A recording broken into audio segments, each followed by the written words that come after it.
Assalamualaikum warahmatullahi wabarakatuh.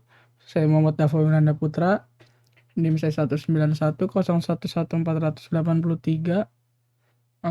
Saya dari kelas 08 TPLM 006 akan mempresentasikan makalah ragam dialog. Pengertian ragam dialog. Ragam dialog merupakan cara pengorganisasian berbagai teknik dialog interaktif yang memungkinkan terjadinya komunikasi antara manusia dengan komputer. Ragam dialog interaktif. Ragam dialog interaktif adalah dialog style cara yang digunakan untuk mengorganisasikan berbagai teknik dialog secara umum. Dikelompokkan menjadi 9 kategori: command line, programming language, natural language, interface, menu, profiling, icon windowing, sistem, manipulasi, dan interaksi grafis.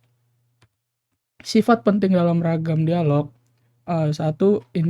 Inisiatif, 2. keluasan atau fleksibel, 3. kompleksitas, 4. kekuatan, 5. beban informasi. Dialog berbasis perintah tunggal atau command line.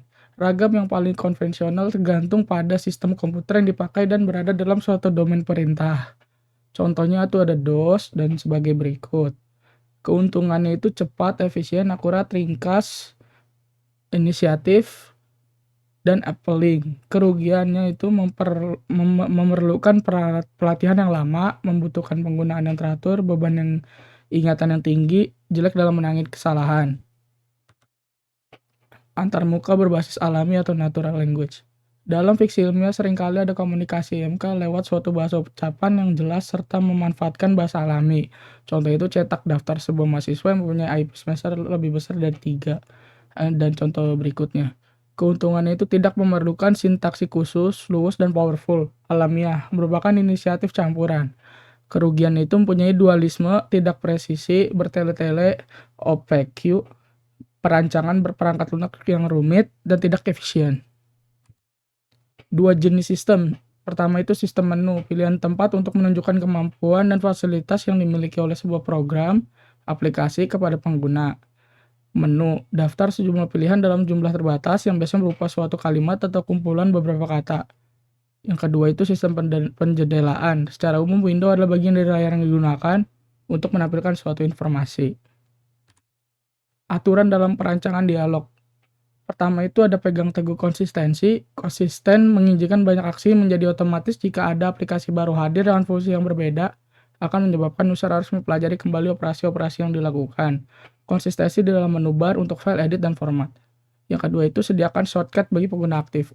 User yang bekerja dengan satu aplikasi dalam seluruh waktunya akan menginginkan penghematan waktu dengan memanfaatkan shortcut. Yang ketiga itu sediakan feedback yang informatif. Setiap aksi dari user harus ada feedback dari komputer untuk menunjukkan hasil dari aksi tersebut. Selanjutnya itu sediakan error handling yang mudah. Pesan error harus dinyatakan secara jelas, apa kesalahannya dan menerangkan bagaimana kesalahan tersebut terjadi. Izinkan pembatalan aksi. User memerlukan bahwa ketika mereka sudah memiliki opsi dan membuat aksi, aktivitas itu dapat dibatalkan atau kembali ke kondisi sebelumnya dengan mudah. Yang terakhir itu sediakan fasilitas bantuan atau help. User yang berpengalaman menginginkan bahwa mereka yang mengendalikan sistem dan sistem respon mereka. Segala sesuatu yang mereka tidak tahu, rasanya ingin segera mendapat jawabannya.